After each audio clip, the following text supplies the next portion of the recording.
Hello friends, आप सब कैसे हैं। आई होप आप सब अच्छे होंगे। आज हम बात करेंगे एक नए सब्जेक्ट की जिसका नाम है आपका फार्मास्यूटिकल इन ऑर्गेनिक केमिस्ट्री। तो फ्रेंड्स, आज हम स्टार्ट करने वाले हैं फार्मास्यूटिकल इन ऑर्गेनिक केमिस्ट्री, जिसकी आज पहली यूनिट का चैप्टर फर्स्ट हम लोग देखने वाले हैं। चैप्टर फर्स्ट में क्या है, impurities in pharmaceutical substances. Okay friends, सबसे पहले हमको पढ़ना क्या है, इम्प्योरिटीज। इम्प्योरिटीज ये तो आपकी मेन हेडिंग है। उसके बाद इसके अंदर क्या आता है, history of pharmacopoeia and sources and types of impurity. तो सबसे पहले मैं आपको हिस्ट्री ऑफ फार्माकोपिया पढ़ाऊंगा, उसके बाद मैं बताऊंगा आपको कि sources and type of impurity. पहले इम्प्योरिटी क्या होती है, देन टाइप्स ऑफ इम्प्योरिटी क्या होती है, देन लास्ट में आपका सोर्सेज चलेगा कि इम्प्योरिटी के सोर्सेज क्या होते हैं। ओके फ्रेंड्स, तो आप लोग वीडियो के लास्ट तक बने रहिएगा। आप देखिए, फिर इसके बाद नेक्स्ट लेक्चर में हम क्या करेंगे, जितने भी लिमिट टेस्ट हैं, जैसे क्या है क्लोराइड का है, सल्फेट का है, आयरन, आर्सेनिक, जितने भी लिमिट टेस्ट हैं सेकंड लेक्चर में पूरा कंप्लीट हो जाएगा। ओके फ्रेंड्स, तो चलिए हम सबसे पहले देखेंगे कि हिस्ट्री ऑफ फार्माकोपिया क्या होता है। तो आप लोग फार्मास्यूटिक्स में ही फार्माकोपिया पढ़ चुके होंगे शायद। तो चलिए हम फिर से एक बार आपको फार्माकोपिया बता देते हैं। अगर आप लोग फार्माकोपिया नहीं पढ़े हैं तो फिर मैं आपको बता दे रहा हूँ कि फार्माकोपिया होती क्या है। चलिए देखिए, फार्माकोपिया क्या है। सबसे पहले हम लोग जानते हैं कि फार्माकोपिया एक ग्रीक वर्ड से बनी है। किससे बनी है, जैसे देखिए ये आपका क्या है, फार्माकोपिया। फार्माकोपिया ये किससे बनी है, ग्रीक वर्ड फार्माकोन से। फार्माकोन ये जो है ग्रीक वर्ड फार्माकोन से बनी है। ओके फ्रेंड, फार्माकोन मीन्स होता है ड्रग या मेडिसिन। ड्रग या मेडिसिन मतलब हम ये भी कह सकते हैं कि फार्माकोपिया एक ग्रीक वर्ड से बनी हुई, जो ग्रीक वर्ड का नाम है फार्माकोन, और फार्माकोन मीन्स होता है ड्रग या मेडिसिन। ओके, चलिए अब हम नोट्स देखते हैं कि हमें एग्जाम में क्या लिखना है। ये तो ओवरव्यू था। अब देखिए फार्माकोपिया क्या है। It is derive from two Greek words pharmakon. Pharmakon means जैसे कि मैं आप सबको बता चुका हूँ कि ड्रग होता है। एंड इसमें एक वर्ड और था, पोइया। पोइया मीन्स टू मेक, मतलब बनाना। अब देखिए एक पॉइंट आपका क्लियर हो गया। It is a legal and official book of standard for drug. ये ड्रग के लिए एक क्या है, लीगल और ऑफिशियल बुक होती है, जो हमको क्या है प्रोवाइड कराती है हर एक ड्रग के नॉलेज। ओके, अब ये देखिए किससे अथराइज होती है, government of each country. Authorise मतलब हर एक कंट्री का अलग अलग फार्माकोपिया होता है। अब देखिए, it can be define as it is standard official book which contain a formula means monograph. अभी मैं मोनोग्राफ भी बताऊंगा क्या होता है आपको, to make a drug authorise by government. अब देखिए हम समझेंगे कि मोनोग्राफ क्या होता है। It contain complete detail information of drug. Monograph से क्या होता है कि ड्रग्स की टोटल जानकारी मोनोग्राफ से ही आपको मिलती है। ओके, अब देखिए फार्माकोपिया कितने टाइप के होते हैं। एक होता है इंडियन फार्माकोपिया, दूसरा होता है ब्रिटिश, तीसरा होता है यूनाइटेड स्टेट्स फार्माकोपिया, चौथा होता है यूरोपियन फार्माकोपिया, पांचवा होता है एक्स्ट्रा फार्माकोपिया। तो आपके अपने सिलेबस के अकॉर्डिंग इंडियन फार्माकोपिया पढ़ना है। ओके फ्रेंड, सबसे पहले हम पढ़ेंगे इंडियन फार्माकोपिया। तो चलिए, इंडियन फार्माकोपिया क्या होता है। It is an official test responsible for the quality control and assurance of pharmaceutics in India. ये क्या है, एक ऑफिशियल टेस्ट जो कि हमें जरूरी होता है क्वालिटी टेस्टिंग के लिए, जैसे quality control and quality assurance करने के लिए। तो फार्मास्यूटिकल्स इन इंडिया में बनाया गया है। ओके, इंडियन फार्माकोपिया जो ऑफिशियल बुक क्या है, ये ऑफिशियल बुक है of standard for drugs to define identity, purity and strength of the drug, important manufacture, stock and distribute in India. जितने भी हमारे इंडिया में ड्रग की डिस्ट्रीब्यूट हो रहे हैं, मैन्युफैक्चरिंग हो रही है, टेस्टिंग हो रही है, सब हमें क्या है, इंडियन फार्माकोपिया के ही अकॉर्डिंग करना होता है। अब देखिए इसकी हेड ऑफिस कहाँ है, गाजियाबाद। गाजियाबाद जो कहाँ है, यूपी में प्रेजेंट है। और इसको पब्लिश्ड कौन किया था, आईपीसी के द्वारा ये पब्लिश्ड किया गया था। ओके, अब इसको फार्माकोपिया को दिया कौन, देखिए ये वाली इंस्टीट्यूट जो है फार्माकोपिया को दी थी the national institute of sciences communication and information resource, जो कि कहाँ लोकेटेड है, न्यू दिल्ली में। ओके, अब देखिए इसके कुछ एडिशन होंगे, फार्माकोपिया के एडिशन। देखिए आपका यहाँ क्या है, एडिशन है। एडिशन है पहले, फिर ईयर है, फिर सप्लीमेंट है, फिर वॉल्यूम है, फिर मोनोग्राफ्स है। तो इसको सब आप लोग देख लीजिए कि फर्स्ट एडिशन 1955 में, इसका सप्लीमेंट क्या था 1960, वॉल्यूम 2, मोनोग्राफ 986। सेकेंड एडिशन 966 में, supplement 1975, volume 3 and monograph 890। Okay, third edition 985, addendum 1989 and addendum 1991 तक चला, जिसका वॉल्यूम क्या है 2, मोनोग्राफ 261। ओके, अब देखिए फोर्थ एडिशन 1966, जिसका एडेंडम एंड सप्लीमेंट दोनों एक साथ है। एडेंडम 2000, सप्लीमेंट 2000, एडेंडम 2002, एडेंडम 2008, जिसका वॉल्यूम क्या है 3। मोनोग्राफ्स उसमें कितना प्रेजेंट है 11, 49, 208, 19। फिफ्थ एडिशन अब आ जाता है। फिफ्थ एडिशन 2007 में आया था, जिसका एडेंडम 2008 है, वॉल्यूम 3 है, मोनोग्राफ 271 है। अब उसके बाद देखिए सिक्स एडिशन आता है 2010 में, एडेंडम 2012, वॉल्यूम 3 एंड मोनोग्राफ क्या है 52। सेवन्थ एडिशन 2014 में आया, जिसका एडेंडम 2015 से 2016 तक चला, वॉल्यूम 4 है एंड मोनोग्राफ 577। एट्थ एडिशन 2018 में, एडेंडम 2009 में एंड वॉल्यूम क्या है 4 और मोनोग्राफ 220। ओके, अब देखिए आपका फार्माकोपिया एक ब्रीफ में मैं आपको ख़त्म किया हूँ। अब उसके बाद हम बिना लेट किए चलते हैं अपनी इम्प्योरिटी पे। इम्प्योरिटी क्या होता है? ओके, अब मैं आपको बताऊंगा कि इम्प्योरिटी क्या होता है। इम्प्योरिटी मतलब फ्रेंड्स होता है अशुद्धता। अगर हम हिंदी में जाने तो क्या होती है अशुद्धता। तो अगर हम कोई भी चीज़ मान लीजिए बना रहे हैं, अगर हम अपने लैब में या इंडस्ट्री में कोई भी ड्रग बना रहे हैं, तो जो उसमें अशुद्धता आ जाती है बाहर से, उसी को हम बोलते हैं क्या इम्प्योरिटीज। ओके, अब देखिए जैसे इम्प्योरिटीज क्या होती है, हम इसको जान लेते हैं। इम्प्योरिटीज, इम्प्योरिटीज क्या होती है?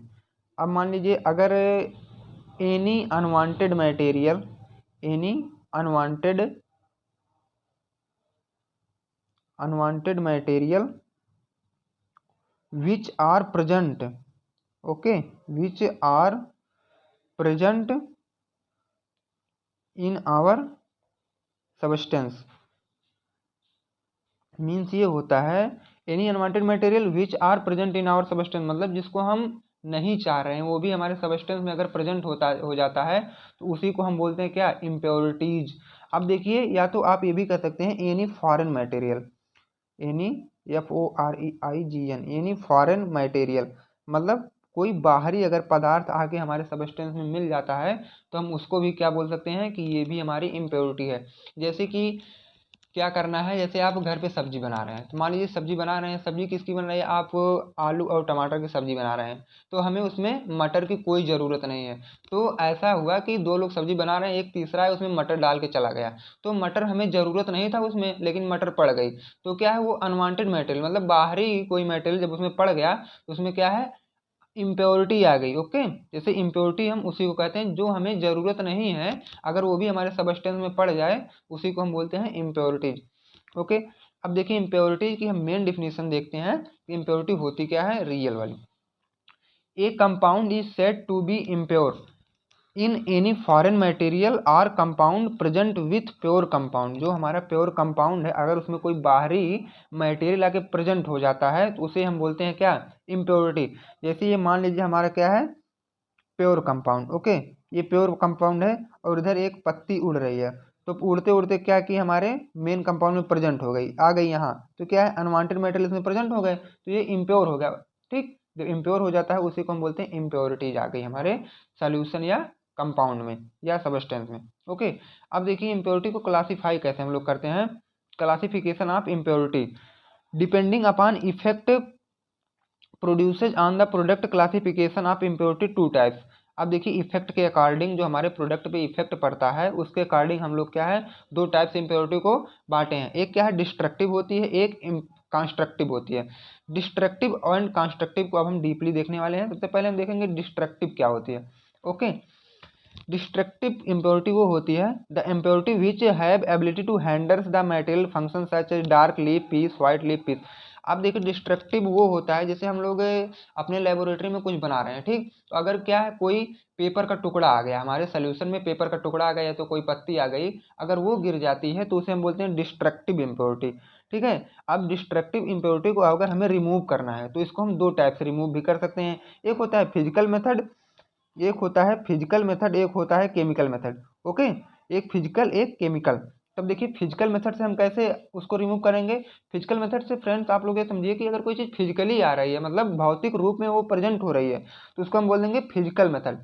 जैसे फिजिकल मेथड हमारे मान लीजिए इम्प्योरिटी हमारे सॉल्यूशन में प्रेजेंट है, ठीक, तो हम क्या करेंगे एक छाननी लेके आएंगे, उसको छान भी सकते हैं, ठीक, सीव का यूज करके उसको हम अलग कर सकते हैं। तो कुछ इसी तरह होने वाला है। Some impurity can also removed by using physical method, जैसे कि बाय यूजिंग डिस्टिलेशन मेथड, जैसे कि आप लोग डिस्टिलेशन मेथड आप लोग जानते होंगे, water and can be separated, जैसे कि अगर हमारे वाटर में कोई इम्प्योरिटी प्रेजेंट है तो हम लोग डिस्टिलेशन की प्रोसेस या इवापोरेशन की प्रोसेस से हम लोग उसको अलग कर सकते हैं। ओके, अब देखिए केमिकल मेथड क्या होता है। केमिकल मेथड जैसे नाम से पता चल रहा है, अगर कोई हमारी केमिकल रिएक्शन हो जाती है उसमें तो उसको हम बोलते हैं chemical method. Some impurity from a compound can be removed chemically, जैसे क्या है हम कुछ इम्प्योरिटी केमिकल से भी रिमूव करवा देते हैं।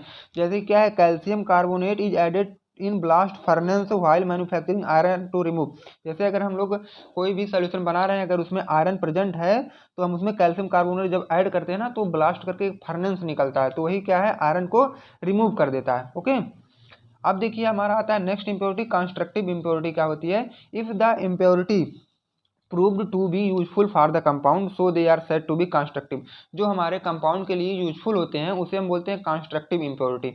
ओके, जैसे देखिए adding less than 2% of carbon in pure iron manufacture, जब हमें प्योर आयरन मतलब प्योर आयरन बनाना होता है तो हम लोग क्या 2% से कम क्या मिला सकते हैं, कार्बन मिला सकते हैं। ओके फ्रेंड, तो कार्बन क्या है, एक इम्प्योरिटी है, तो ये कंस्ट्रक्टिव इम्प्योरिटी हो गया। अब जो हमारा मेन टॉपिक आता है सोर्स ऑफ इम्प्योरिटी, ये फ्रेंड्स एग्जाम के लिए बहुत ही इंपॉर्टेंट है, ये आपके पेपर में आता है 10 मार्क्स का। ये तो कंफर्म है कि ये आता जरूर है, 10 मार्क्स का आता फ्रेंड। ठीक, तो इसमें आपको इम्प्योरिटी बताना होगा, source of impurity, type of impurity, तब जाके आपको 10 मार्क्स मिलेंगे। तो देखिए हम आज आपका ये एक डाउट क्लियर कर देंगे कि सोर्स ऑफ इम्प्योरिटी क्या होते हैं। सोर्स मतलब होता है स्रोत, स्रोत मतलब जैसे हम इम्प्योरिटी का स्रोत क्या है, जैसे हम सॉल्यूशन बना रहे हैं तो इसमें इम्प्योरिटी कहाँ से आई है यही हमें पढ़ना है। तो इम्प्योरिटी जैसे मान लीजिए आप सब्जी बना रहे हैं, सब्जी में आप आलू का यूज कर रहे हैं, तो जो आलू लाए हो सकता है हमारी आलू ही खराब हो। ठीक, पहली इम्प्योरिटी तो यहाँ से भी आ सकती है। उसके बाद हो सकता है कि जो हम बनाने में प्रोसेस का यूज कर रहे हैं वो हमारा क्या है, प्रोसेस में अगर मान लीजिए पहले हमको मिर्च डालना है तो पहले हम क्या डाल दिए, पानी ही डाल दिए, तो क्या है ये यहाँ से भी इम्प्योरिटी आ सकती है। ओके फ्रेंड्स, तो ऐसे ऐसे बहुत सारी इम्प्योरिटी आती रहती हैं। तो चलिए हम देखते हैं कि सोर्स ऑफ इम्प्योरिटी क्या होते हैं। पहले क्या है, raw material employed. Okay friends, raw material employ in manufacturing process, EMPLOYED। Okay, employed, raw material employ in manufacturing process. अब देखिए जैसे हम रॉ मटेरियल कोई भी चीज़ बनाने से पहले हम लोग रॉ मटेरियल का यूज़ करते हैं, मतलब कच्चा पदार्थ जब लेते हैं तब जाके हमारी कोई भी चीज़ बनती है। तो अगर वही जो हमारा पहला स्टेप है, जो हम कच्चा पदार्थ ले रहे हैं, अगर वही हमारा क्या है बेकार निकले, ठीक, तो क्या है सबसे पहले इम्प्योरिटी तो हमारे रॉ मटेरियल से आ गई। जो हम यूज कर रहे हैं मेन प्रोडक्ट, अगर वही बेकार है तो क्या इम्प्योरिटी आई कि नहीं, आ जाती है। The impurity which is originate from raw material, किससे है, रॉ मटेरियल से जो इम्प्योरिटी मिलती है, में effect the process of manufacturing, वो मैन्युफैक्चरिंग को इफेक्ट करती है, मतलब जो हम लोग प्रोडक्ट बना रहे हैं उसको इफेक्ट करेगी। इन कंटामिनेट फाइनल प्रोडक्ट, जो फाइनल प्रोडक्ट मिलता है उसको कंटामिनेट कर देती है, मतलब उसमें खराबी ला देती है।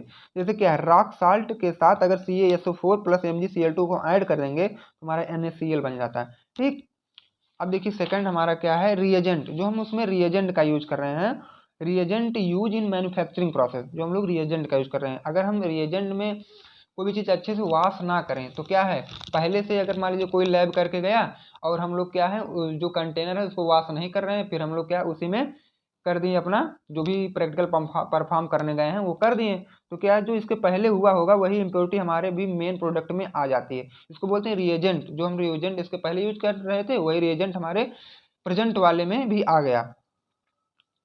If reagent use in manufacturing process are not completely removed, जो हम लोग यूज कर रहे हैं ना वो कम्प्लीटली रिमूव नहीं किया गया, मतलब अच्छे से कंटेनर वॉश नहीं किया गया, तो क्या वही हमारे फिर फाइनल प्रोडक्ट में आ जाते हैं। जब हम प्रोडक्शन करते हैं फाइनल प्रोडक्ट का फिर वही चले जाते हैं।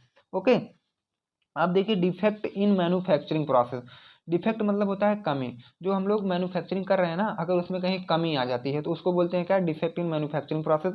जैसे क्या, अगर हम लोग टैबलेट बना रहे हैं, टैबलेट की अगर हमारी मशीन पहले से ही खराब है तो हमारा टैबलेट कहाँ से अच्छे से बनेगा। ओके, जैसे टैबलेट में हम पहले पाउडर डालते हैं तब जाकर टैबलेट बनता है, अगर मान लीजिए हमारा पाउडर ही नहीं अच्छा है तो हमारा टैबलेट कहाँ से बनेगा, तो क्या है मशीन में अगर इम्प्योरिटी आ गई तो उसे बोलते हैं डिफेक्ट इन मैन्युफैक्चरिंग प्रोसेस।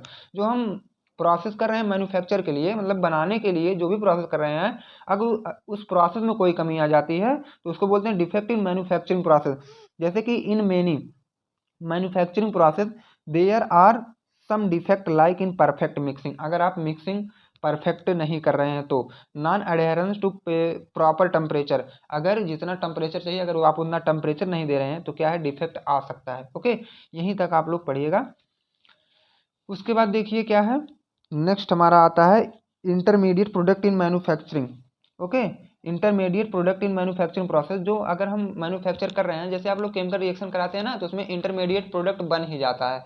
तो क्या है, हम कोई भी अगर अपना चीज़ लैब में कर रहे हैं तो अगर इंटरमीडिएट प्रोडक्ट आ गया तो उसको हम बाहर ना करें, फिर उसी में ऐड कर दें, तो क्या है, एक ये भी इम्प्योरिटी हो सकता है।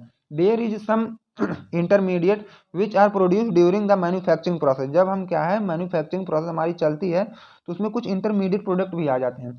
सम time these intermediate may be carried through the final product as impurity, तो जो हमारा फाइनल प्रोडक्ट आता है उसके साथ साथ इंटरमीडिएट भी रहते हैं, तो हमारा क्या है, सीधी सी बात है, तुरंत आके वो इम्प्योरिटी का रूप ले लेते हैं हमारे फाइनल प्रोडक्ट में। ओके, अब देखिए नेक्स्ट क्या है आपका मैन्युफैक्चरिंग हैजार्ड। मैन्युफैक्चरिंग हैजार्ड में क्या होता है, जब हम कोई भी चीज़ बना रहे होते हैं ना, तो उसमें जो हमसे गलतियां हो जाती हैं, ठीक, उसे बोलते हैं manufacturing hazard. On formulation of product following contamination, जब हम कोई भी प्रोडक्ट बना रहे हैं ना, अगर उसके साथ साथ ये बैक्टीरिया आ जाती हैं, ठीक, या छोटे छोटे बहुत सी बैक्टीरिया प्रेजेंट हैं, वो जब इन्वायरमेंट से हमारे प्रोडक्ट में आ जाती हैं, उन्हें हम बोलते हैं मैन्युफैक्चरिंग हैजार्ड। जैसे देख रहे हो, पार्टिकुलेट कंटामिनेशन होता है, माइक्रोबियल कंटामिनेशन होता है। पार्टिकुलेट कंटामिनेशन ये है, the present of unwanted particulate metal can be arrive due to dirt, glass और plastic fragment from sleep granulating tablet machine और from product container.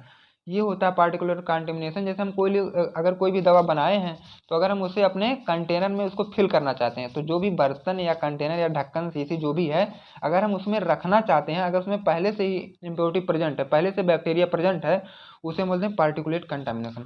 Microbial contamination आपका आता है इसके बाद many liquid preparation like parenteral and ophthalmic. Okay, जैसे parenteral and ophthalmic preparation जब हम करते हैं ना, तो उसमें क्या है, माइक्रोबियल कंटामिनेशन की ग्रोथ बहुत तेज होती है। तो हमें यहाँ ध्यान रखना है कि माइक्रोबियल कंटामिनेशन एक अच्छे एटमॉस्फेयर में ही करना चाहिए।